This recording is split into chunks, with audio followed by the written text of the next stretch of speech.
Je m'appelle Alain Al-Salani, je suis coordinateur du groupe de travail sur la vaccination de MSF. Je suis pharmacien, expert des vaccins et j'accompagne la fondation MSF sur le projet des micropatchs. Les micropatchs sont des dispositifs médicaux qui servent à administrer des médicaments ou des vaccins. Il s'agit de petits pansements de la taille d'un bouton de chemise avec des micro-aiguilles qui ne sont pas visibles à l'œil nu. En les appliquant sur la peau, les aiguilles traversent la peau et libèrent le médicament ou le vaccin.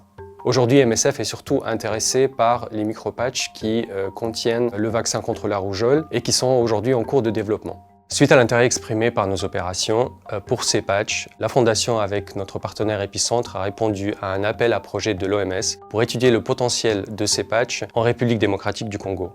Cette étude a commencé en 2026 et durera 18 mois. L'objectif de cette étude, qui est centrée sur la rougeole, est de nous aider à comprendre comment l'utilisation de ces patchs changerait notre façon d'organiser une campagne de vaccination contre la rougeole. Les micropatchs contre la rougeole et la rubéole qui nous intéressent présentent deux avantages principaux pour MSF. Le premier avantage, c'est leur stabilité thermique. D'ordinaire, les vaccins ont besoin d'être transportés dans la chaîne de froid, donc à des températures allant de 2 à 8 degrés.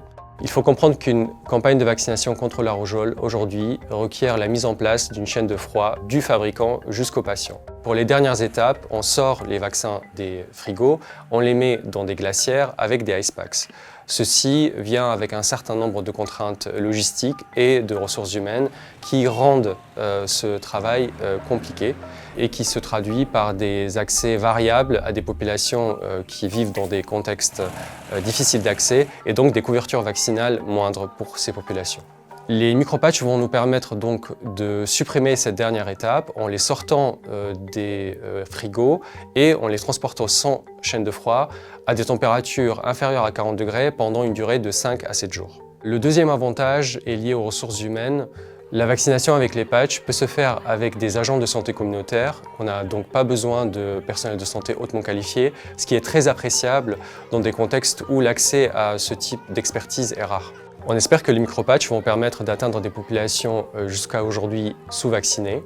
Il faut savoir que la rougeole est une maladie extrêmement contagieuse. Selon l'OMS, une couverture vaccinale de 95% est nécessaire pour éviter tout risque d'épidémie. Aujourd'hui, les micropatchs sont en phase 2 de développement avec des résultats très prometteurs. Il faut savoir qu'il reste deux étapes essentielles au développement de ces patchs. La première, c'est la mise à l'échelle industrielle de la production par le laboratoire pharmaceutique qui les développe. La deuxième, c'est la phase 3 de l'essai clinique qui comprend un grand nombre de patients.